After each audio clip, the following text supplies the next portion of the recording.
আমাদের দেশে কিছু সংখ্যক লোক আছে, সরি সংখ্যা বললে একটু ভুল হয়ে যায়, বেশিরভাগ আমাদের দেশে বেশিরভাগ লোক আছে যাদের একটা মাত্র কাজ হচ্ছে লোকের ভালো তার সহ্য হয় না। আপনি যদি ভালো কাজ করেন সেটাও তার সহ্য হবে না, আপনি যদি ভালো চাকরি করেন সেটাও তার সহ্য হবে না, আপনি যদি ভালো খান, ভালো ঘরবাড়ি তৈরি করেন সেটাও তার সহ্য হবে না। হিংসায় জ্বলবে আর লুচির মতো ফুলবে। এই যে লুচি আছে না এরকম ফুলে, সেরকম ফুলবে।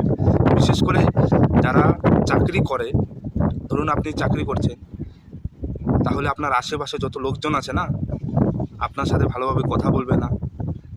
আপনি যদি ভালো খান, ভালো পরিবেশে ছেলে মেয়েদের মানুষ করতে চান সেটাও তাদের সহ্য হবে না।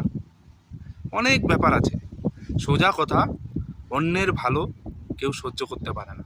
সেই রকম লোকই কিন্তু আমাদের দেশে অনেক আছে।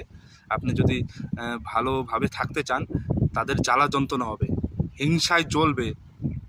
তো আপনাদের বাড়ির আশেপাশে এরকম লোক আছে কি না? যদি থাকে তাহলে কমেন্ট করে অবশ্যই জানাবেন। আমি জানি সবার বাড়ির আশেপাশেই কম বেশি এরকম লোক থাকবেই, বিশেষ করে যারা চাকরি করে। তো কমেন্ট করে জানাবেন। সবাই ভালো থাকবেন, সুস্থ থাকবেন।